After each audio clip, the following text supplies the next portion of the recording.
The first piece of this is the fact that it's not about money.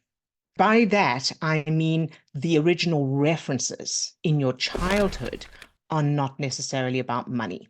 So, of course, you can change those negative memories around money and wealth and all of that. By all means, change those, of course.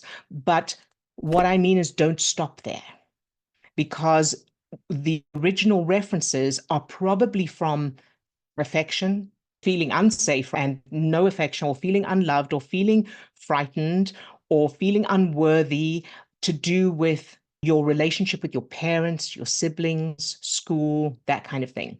So one of the reasons many people don't get financial results from changing their memories is because they're not looking at those things. They're looking at finances. So I I did grow up in financial problems, and I had changed all of those. But what was the key for me was one of the keys for me, the first reference I found was they want something of me and I can't give it to them. And it was my family expecting me to be something I couldn't be. And so then my brain was recreating that experience as an adult by I owe people money and I don't have it to give them. So it was the same feeling. So there are three main ways to get the results. And the reason I'm pointing this out is because it just helps to make it a little more simplified and more easily manageable. And simple doesn't mean easiness necessarily, but it keeps it whenever you are in doubt or whenever things get, I don't know what to do here and I can't find any memories, come back to these 3 points because it all boils down to this. The first point is setting that destination. Having that clear in your mind. What's the end result I want? And this goes for anything and everything. So what's the end result I want to experience? That's your destination. That's like saying, I'm going to drive from Chicago to LA. LA is my destination. And I'll take you through creating that. The second piece is making sure that your brain knows that. The unconscious part of your brain knows that. So in other words, putting the GPS coordinates that match that end result, and bearing in mind that money is not the end result.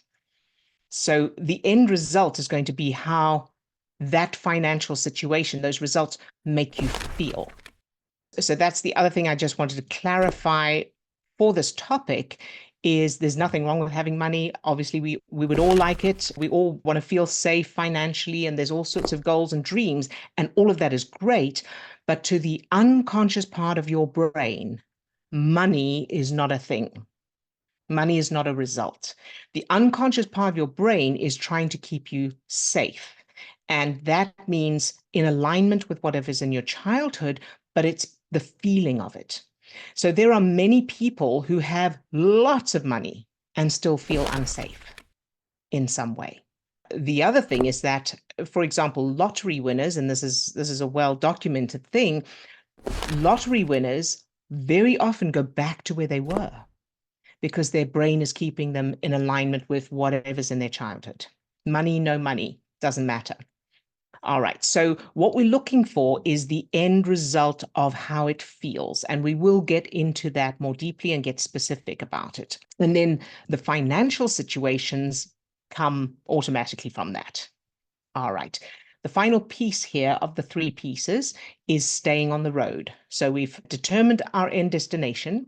We've changed the GPS so that it matches that destination so that we go there automatically.